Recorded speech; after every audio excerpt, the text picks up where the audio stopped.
ओम गं गणपते नमः। दोस्तों, स्वागत है आप सभी लोगों का एक बार फिर से इस यूट्यूब चैनल ज्योतिष मार्ग में। दोस्तों, धनतेरस दिवाली के दिन चुपचाप गाय को खिला दें। यह एक छोटी सी चीज रोड़पति भी होंगे करोड़पति, मिलेंगी सभी संकटों और कष्टों से मुक्ति। माँ लक्ष्मी के आशीर्वाद से आपके घर में सदैव भरे रहेंगे अन्न धन के भंडार और माँ लक्ष्मी का सदैव आपके ऊपर रहेगा आशीर्वाद। जी दोस्तों, वीडियो को आगे शुरू करें। सबसे पहले आपसे रिक्वेस्ट करते हैं, माँ लक्ष्मी के सच्चे भक्त इस वीडियो को एक लाइक अभी करें। कमेंट्स बॉक्स में जय माँ लक्ष्मी अवश्य लिखें, जिससे माँ लक्ष्मी का आशीर्वाद आपको सीधे प्राप्त हो सके। साथ ही साथ चैनल पर नए हो तो चैनल को सब्सक्राइब करके बेल आइकन को प्रेस करें और ज्यादा से ज्यादा इस वीडियो को अपने दोस्तों में शेयर करें। चलिए दोस्तों, बात करते हैं धनतेरस दिवाली के दिन किए जाने वाले गाय से जुड़े कुछ महत्वपूर्ण उपायों के बारे में, जिन्हें आप करते हो तो आपके घर में सदैव धन सुख संपत्ति का वास रहेगा। आपके घर में सदैव माँ लक्ष्मी की कृपा बरसेगी। माँ लक्ष्मी आपके घर में स्थायी रूप से वास करेंगी। चलिए शुरू करते हैं।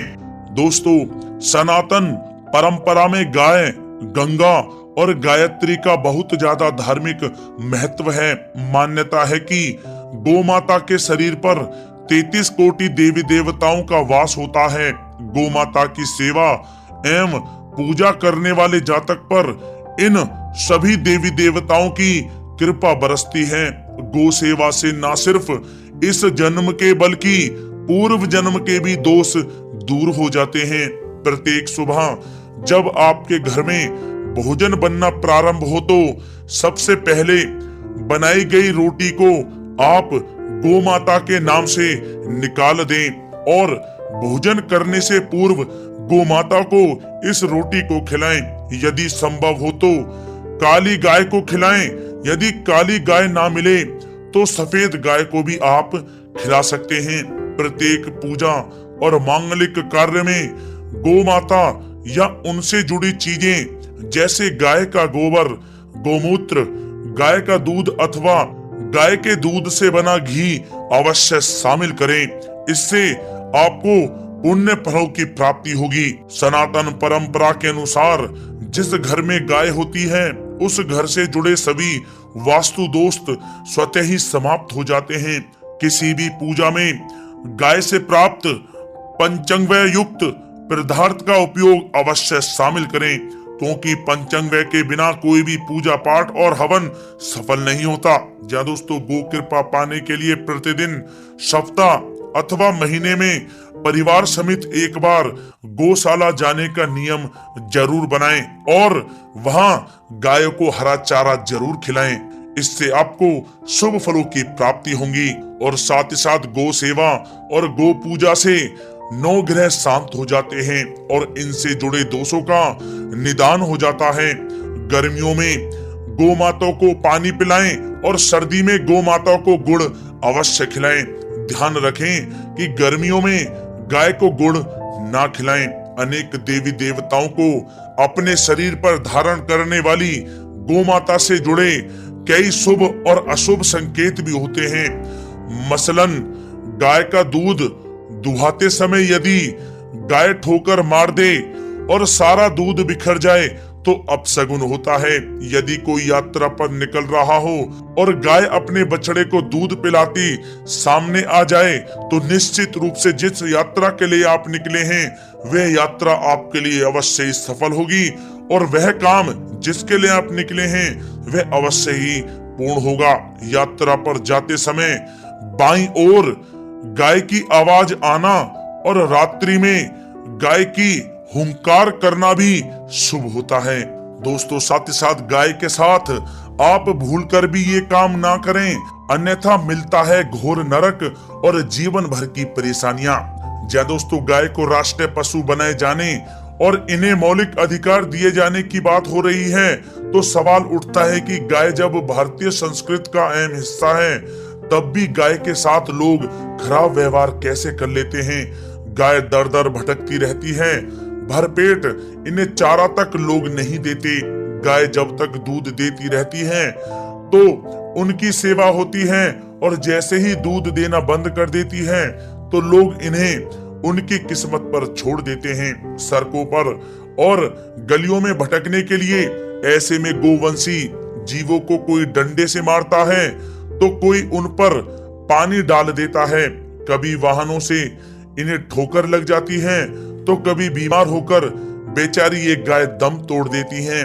ऐसे में जरूरत है इन बातों को जानने की कि गाय को लेकर शास्त्रों में क्या कहा गया है, गाय के साथ आपको कैसा व्यवहार करना चाहिए। या दोस्तों, गाय को कभी भी मारना पीटना नहीं चाहिए। शास्त्रों में गाय को माता का दर्जा दिया गया है।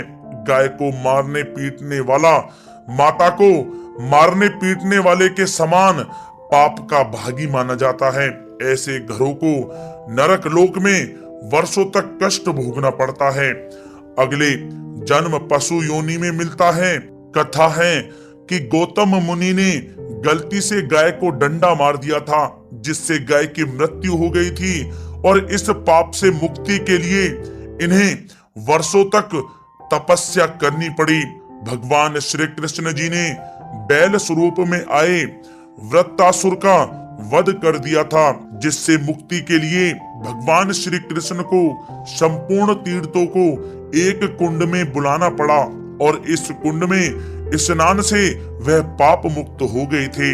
या दोस्तों, साथ ही साथ जो लोग पानी पी रही गाय को भगाते हैं वे घोर पापी के भागी बनकर नरक भोगते हैं, ऐसा पुराणों में बताया गया है। जबकि जो लोग गाय के लिए प्याऊ और चारा घरा बनवाते हैं वह महाभाग्यवान होते हैं। ऐसे लोग घोर पाप से मुक्त होकर स्वर्ग पा जाते हैं और बड़े ही धनवान कुल में जन्म लेकर सुख भोगते हैं। और साथ ही साथ आराम कर रही गाय को कष्ट देकर कभी भी उठाना नहीं चाहिए। कहते हैं कि जिस स्थान पर गाय बैठी है वहां से नकारात्मक ऊर्जा समाप्त हो जाती है। गाय के बैठने की जगह को जो लोग नियमित साफ रखते हैं वे पूर्व जन्म में किए गए जाने अनजाने में पापों से मुक्ति हो जाते हैं और गोलोक में स्थान पाते हैं। गाय को डंडा मारकर उठाना, पानी डालकर उठाने से मनुष्य पाप का भागी बनता है और अगले जन्म में उसे दर दर भटकना पड़ता है। और साथ ही साथ शास्त्रों में बताया गया है कि गाय का दूध उसके बछड़े के लिए होता है। गाय के बछड़े से बचा हुआ दूध ही मनुष्य को लेना चाहिए, लेकिन कुछ लोग एक बार गाय को दूह लेने के बाद फिर से बछड़े के लिए बचा हुआ दूध भी दूह लेते हैं। ऐसा करना घोर पाप कहा जाता है। ऐसे दूध को दुहाने वाला और ग्रहण करने वाला दोनों ही पाप के भागी बन जाते हैं। दोस्तों, साथ ही साथ शास्त्रों में कहा गया है कि गोवंश यानी गाय और बैल के पीठ पर नहीं बैठना चाहिए। इनके पीठ पर बैठने से महापाप लगता है। ऐसे लोगों को नरक की यातना भोगनी पड़ती है। एकमात्र महादेव के अंश के उत्पन्न नंदी ही गोवंशी हैं, जिस पर स्वयं महादेव और महादेवी सवारी करती हैं, क्योंकि नंदी ने स्वयं अपनी इच्छा से महादेव की सवारी बनना स्वीकार किया था। और साथ ही साथ शास्त्रों में गाय के दान को बहुत ही महत्व दिया गया है, लेकिन ऐसी गाय का दान कभी नहीं करना चाहिए जो बूढ़ी और बीमार हो। कठोपनिषद में नचिकेता की कथा भी इस संदर्भ में है कि जिस नचिकेता ने पिता द्वारा बूढ़ी गाय को दान करने पर आपत्ति जताई थी, दूध देने वाली और बछड़े सहित जो लोग गाय का दान करते हैं वह महान पुण्य को प्राप्त करके स्वर्ग में स्थान पाते हैं। दोस्तों, साथ ही साथ सूर्य, चंद्र, मंगल या शुक्र की युति राहु से हो तो पितृ दोष होता है।